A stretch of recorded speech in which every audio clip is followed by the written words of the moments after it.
I like how you got that cute little comment. TVZ, Master Zerg, I win. I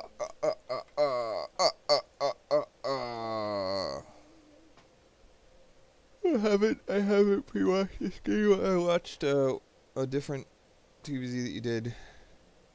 We went pure Marine medevac and did lots of multi-prong dropping and made him very annoyed. And it was cool. It's like you're going CC first into 3 racks. I don't know if you've done this build before. What is going on? Is this an island? Is this a ladder map? I've never seen this map before. There's just an island. Like right there. That's so not fair.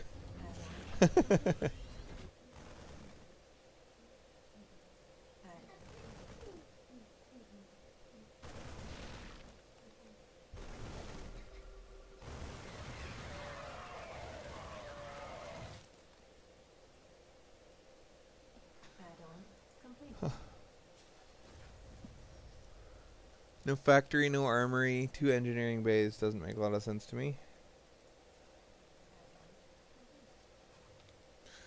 10 minutes. It's 32 workers. Again, in both of these TVZs, you have this big problem where you're not making any workers in the early game. And what I think this is coming down to is in both cases you kind of try to do it an early poke with Marines. And I think you cut workers by accident because you got distracted by that early poke. And I'm sure that this 53-minute long game is going to have lots of awesome dropping and comebacks and stuff. But I would just like to say that this is an invalid replay. You know, this is not a game that I should be reviewing. In both cases, you didn't send me any TVZs in which you made workers. And StarCraft, like I said, is a pyramid of fundamentals. And the very most fundamental thing is you need enough workers to get money. If you don't have enough money, then it doesn't matter what you do. And, you know, what you spend your money on and whether you spend it efficiently are the next 2 most important things. But if you don't have enough money, then those don't even count. And then, you know, what you do with the army that you made is the 3rd most important thing. But if you don't have any money and you didn't spend it on troops, you don't have a very big army, then what you do with that very small army is very inconsequential. So yeah. Fundamentals broken equals invalid replay. You kill his Spire, lose some Marines. See Mutas pop out, throw down turrets, especially at your island, which you can't get to. Lose the command center. It's 1 base versus 2.5. Not very nice guy. Was it? This must have been a custom, right? Because I don't recognize this map.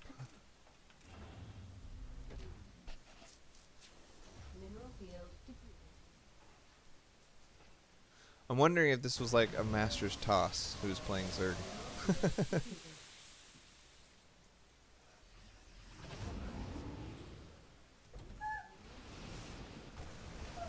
Because people who off-race as Zerg are particularly susceptible to the multi-pronged drop harass stuff, because it's just not something that you have to deal with as Terran or as Protoss, because Terran and Protoss can just crush a drop so easily that people tend not to, and they also have the offensive ability to counterattack if you drop, whereas Zerg doesn't really have that capability, so multi-pronged drop harass is much more common against Zerg.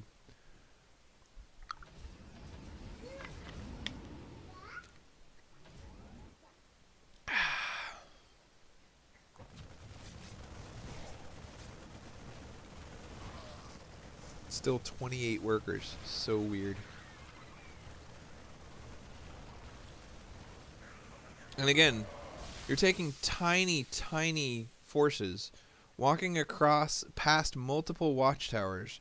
Like, a Master's level Zerg is not going to just let you get to his base before he sees you. One of the most important things about Zerg is map control and map vision, because you have the fastest army in the game, so you can get anywhere instantly.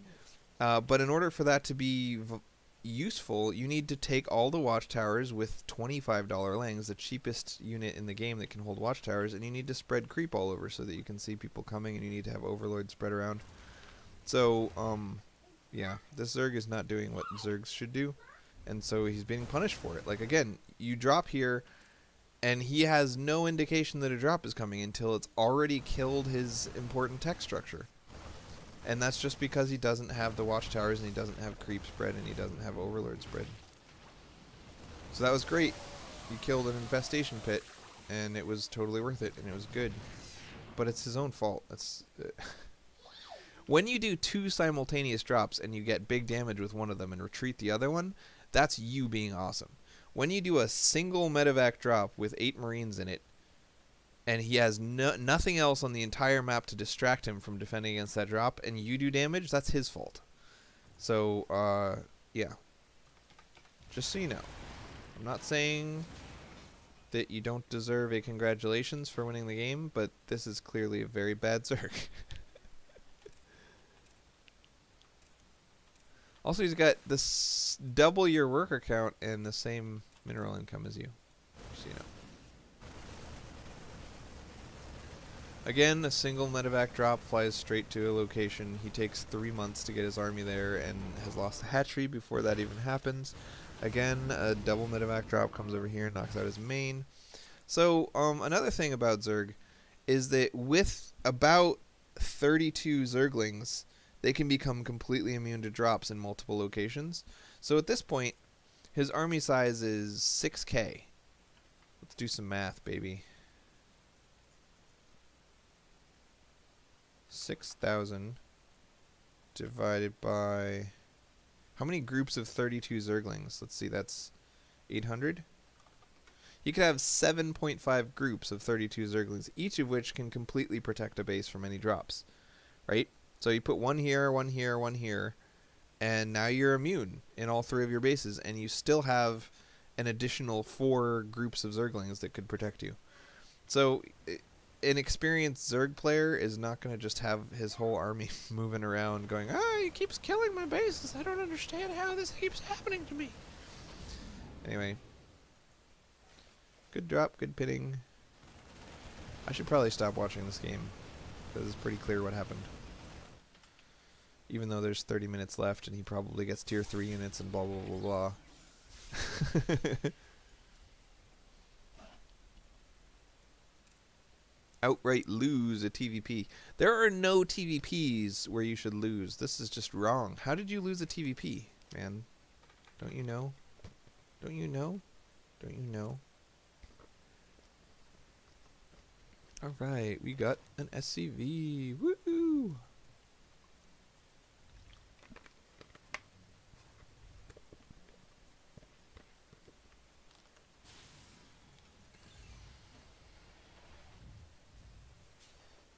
Got 2 Raxes. The second depot is way too early. You see this?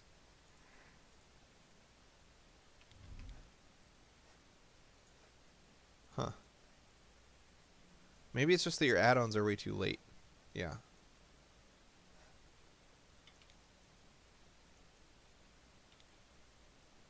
You go back. Something is off is my point.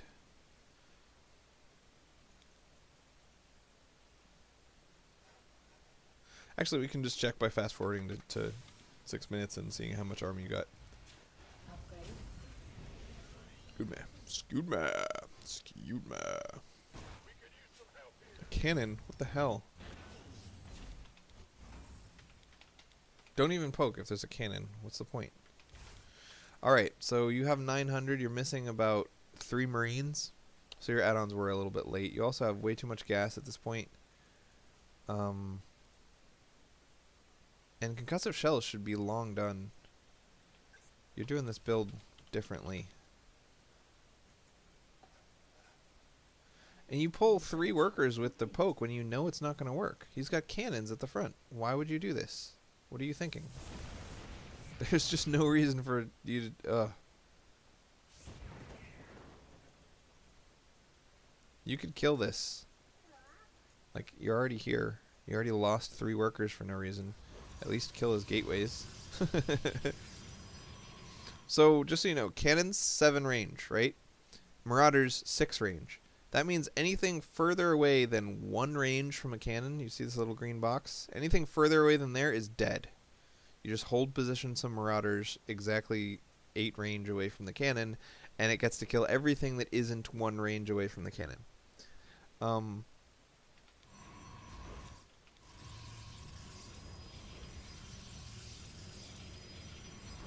24 workers at 8 minutes. What is going on? Do you not understand? You don't understand, man. Okay. When you one base, the first 30 workers are like the most important thing in the world. And after that, you can miss workers. But because you only have 1 command center, you can't catch up. If you ever fall behind, you're behind forever. So anyway, this build is really easy to benchmark because it's just an army only build. You should have 1050 at 6 minutes. 1500 plus some upgrades at 7 minutes. And then 2000 at 8 minutes. So you can see you're getting further and further behind. And this is just because you killed and lost workers. 9 minutes you should have 2750, you only have 2000. 10 minutes you should have 3500. And you only have 2700 plus 5 is 32.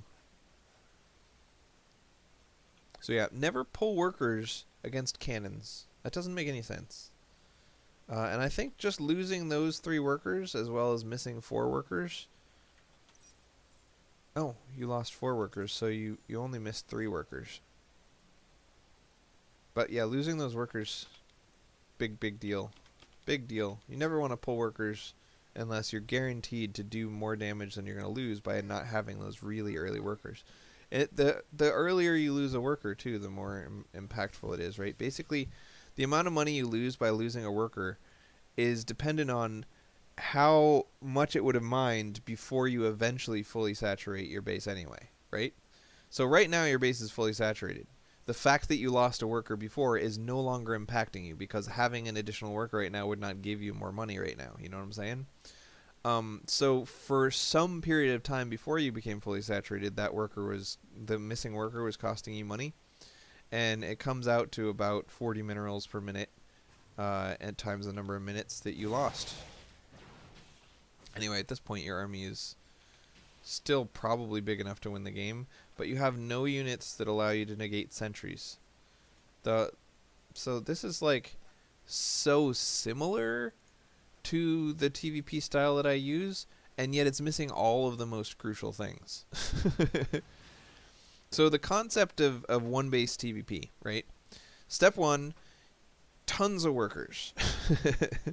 37 workers by 10 minutes. Step 2, giant army. You need a $3,500 army or bigger. The biggest you can have is a $4,200 army. Average is 3,500. You should have at least the average because your goal is to have such a big army that you get to kill him, right? Because if you don't kill him by 10 to 12 minutes, then you lose the whole game. Third most crucial thing is not to let him fast tech, and that's what the whole point of the early poke is, just to not let him fast tech. But if he made cannons, he already promised you that he's not fast teching. So you don't need to do the poke at all. It doesn't serve a purpose anymore. I mean, you can still do it, but don't lose any units and definitely don't pull workers. So in this case, I would have liked if you'd done the same poke except without the workers, and then you just hold position them out of the range of the cannons and killed a gateway or 2. That would have been fine. Or if you'd just not done the poke, that would have been fine too. Next thing, let's see, we got workers. Never miss a production cycle on any of your buildings. Something else was important. Poking. Having a giant army at 10 minutes. And then finally, what is it? Oh yeah, dealing with sentries. You have to have a unit that deals with sentries. I use siege tanks. You can use banshees if and only if he doesn't have a high stalker count. In this case, he does have a high stalker count, so banshees won't really work. Or you can use 2 or more medevacs, because 2 medevacs can deal with sentries in that you attack into him, he cuts your army in half, you take the half that's closest to him, put them in the medevacs, and fly back, let your SCVs repair the medevac, and then do it again and do it again until he's out of sentry energy. But if you have only infantry, you're only going to win against idiots. And you'll play a lot of idiots, so I guess that's okay. But if you want to win against really good people who know exactly what they're doing and do it well, you really have to have a way to negate sentries. And you need to have a bigger army at 10 minutes, and you need to get damage done really early. Also, any moment that you are at his base with your army, and there are no force fields up, is just a wasted moment. It takes 1 second to poke up here, force him to force field, and then retreat without losing any units. You just go right to the edge of the ramp, turn around, right to the edge of the ramp, turn around, right to the edge of the ramp, and turn around. And he's going to force field here. He has to force field here. So if you never go past here, you never lose any units, and you get him to waste sentry energy over and over. And then the final little bit after all those other bits, is there's a clock. You need to kill him. You need to kill him before his economic advantage overruns you. So within 3 minutes of his Nexus going up, he needs to be dead.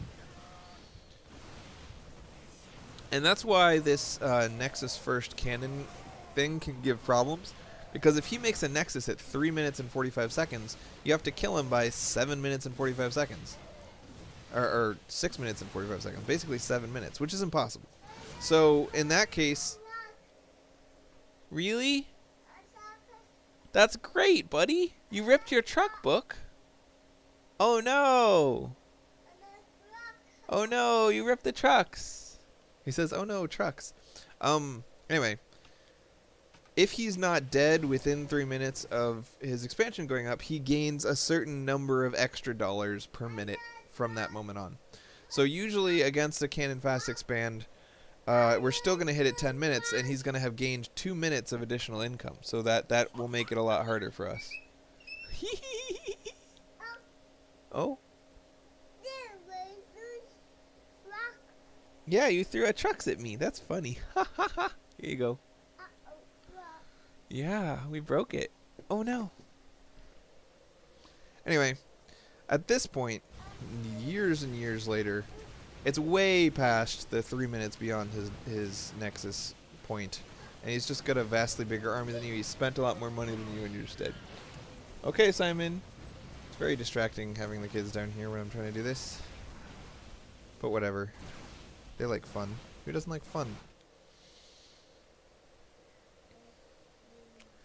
And then finally, the final thing, if you're going to one base all in, you're going to pull workers. If you don't pull workers, you're not doing it right. You'll basically, anytime you win with a one base all in that doesn't pull workers, it's because your opponent sucked. There should be no victories without worker pulls. It's like, it's tricksy business. The idea of the Stamumama is that workers give Terran a tanking unit. So Terran are super high DPS, low health, and Protoss is super high health, low DPS. And if you add a tanking unit to Terran, then suddenly you just throw the whole equation, the whole dynamic of the matchup out the window, and suddenly Terran is no longer the glass cannon. So at this point, he had one force field. You could have just walked up there. Not that walking up there would have gotten you much. I feel like you probably still would have lost because you didn't bring workers. But it would have been a lot better than what you are doing. Like, at this point, you're kind of pinning him. You're buying time. For what? You're way behind. You can't buy time when you're way behind. It's 30 workers to 51. There's no point in buying time here. You go and you kill him or you die right now. So never be tricksy and cute with this stuff. Just go up there and try to kill him. And if it doesn't work, go, leave the game. And that's yet another reason to pull workers, right? Because you're dead if you don't win right now. So what are the workers going to be doing for you? If you don't win this fight, you lose the game, so who cares how many workers you have back home? If you do win the fight, you win the game, so who cares how many workers you have back home? There's no reason not to pull workers.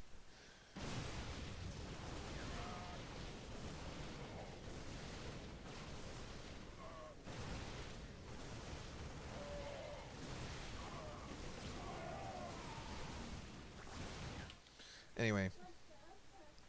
I maintain that your army should have been a lot bigger, and you should have had more workers, and you shouldn't have pulled workers with the early push, and so on and so forth. There's a lot wrong with your build, but I want to know the answer to this question. Could you have won anyway? Is your army here big enough to kill his army there if you had pulled 16 workers? And we're going to answer that right now on the unit test map, and that's more of a matter of curiosity than advice or anything. So this is 9 stalkers, 14 zealots, and 1 sentry. 9, 14, 1. And this is 20, 8, 29, 1. No, 28, 1.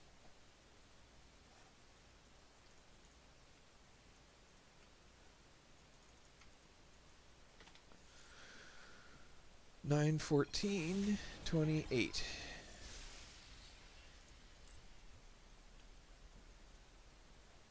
I can't wait till that feature where we can resume from replay your game. That'd be cool. 9, 14, 28.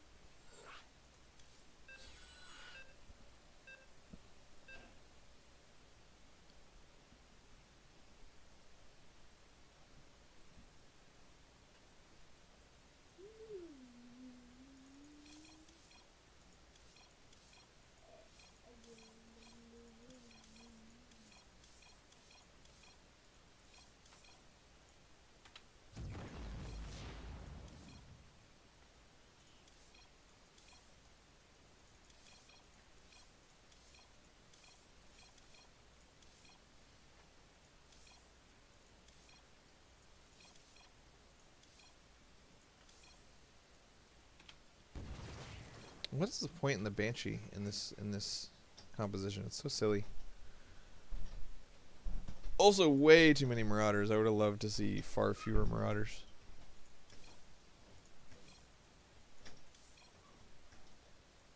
Alright, first, no micro. Who wins? My guess is Protoss, obviously. Way too many zealots.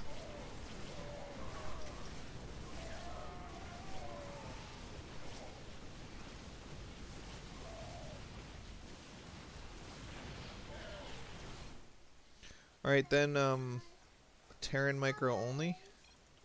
Bye, E. Please close the door.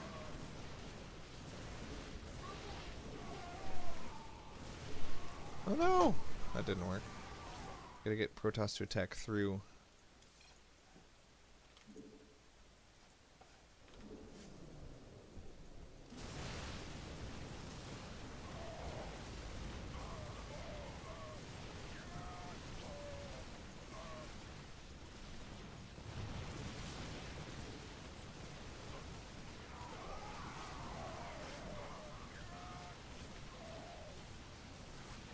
Yeah, Protoss still wins. No amount of micro could have saved you.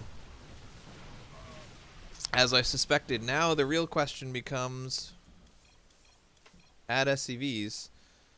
No micro for anyone.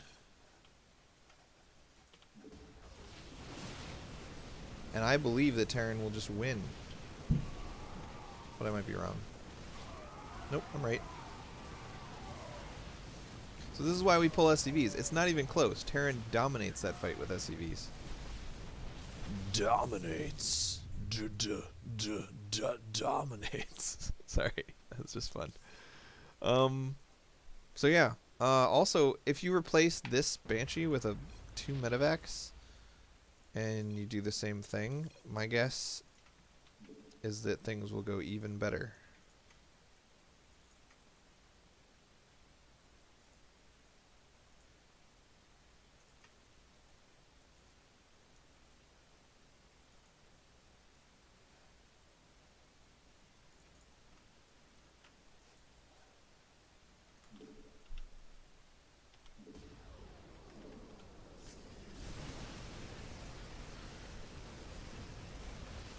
Yeah, you know what? Maybe not. It's because of the stem. The stem's screwing it up.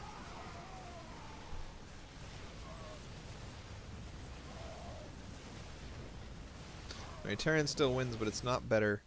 One thing that you can try is taking away stim and combat shields, which gives you an additional $400, and throwing it into -2, $400 worth of Marines.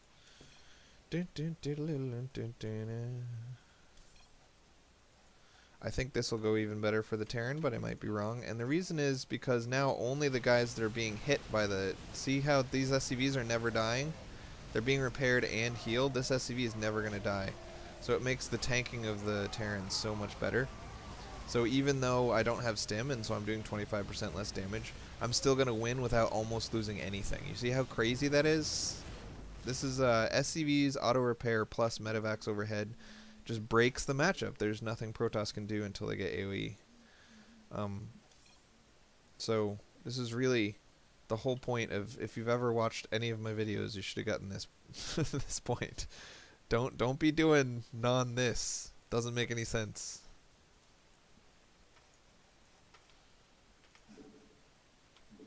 Guardian shield. Everybody fight. So see this guy not dying. This guy's getting healed up. Ooh, he's not gonna die. He's living forever. So by the time the last SCV dies, all of the zealots are dead. It's just ridiculous. So you had enough army already to win the game. You just needed the SCVs, and instead of Banshees, make medevacs, because they do so well in concert with auto repairing SCVs that it's just crazy. And on top of that, stim and combat shields, you don't need them. You would much rather have 4 Marines than stim and combat shields. I know that stim is great, and I know that combat shields is great. They are good things, but they're not as good as just having more Marines. And the reason for that, again, has to do with the SCVs. If you're not going to make SCVs, stim and combat shields are a requirement, because you're trying to kite, and you can't kite without stim and combat shields. That's just silly. But if you have SCVs tanking, you don't want your medevacs to heal up the Marines that you just stimmed, right? If you stim, then all your medevacs are doing is healing Marines that aren't being hit. You want your medevacs to be healing the guy who gets hit. You want them to heal the SCVs. So stim is bad. Stim breaks the tanking of SCVs by making the medevacs not heal them. And combat shields, again, it's additional hit points, not damage, for a unit that is not being hit. The SCVs are soaking up the damage. Who cares how many hit points your Marines have? And in the same respect, let's do that again. Energy, Guardian Shield, move the Stalkers to the side, and put auto repair turned on, go to the front. Anyway.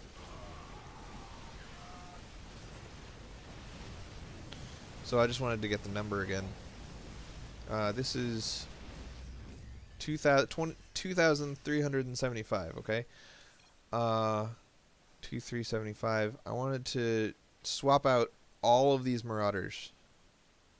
So this is 31550, right?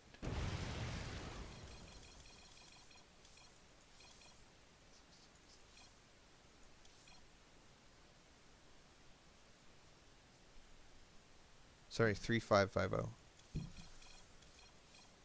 Okay, so that's 3550. If you swap all of the Marauders for Marines, then we're going to do even better.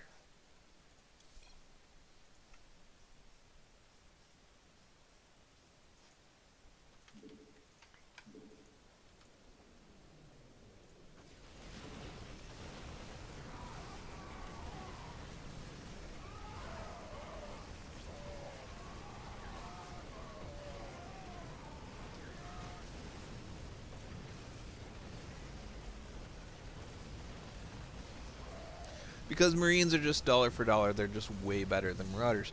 Marauders are a support unit. So I think that gave us an additional $200 basically worth of dudes. And we can try it again like this, the way I actually did it before.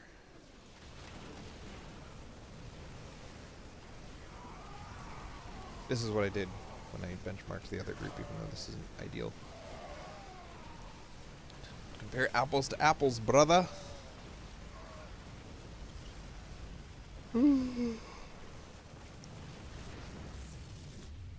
Yeah.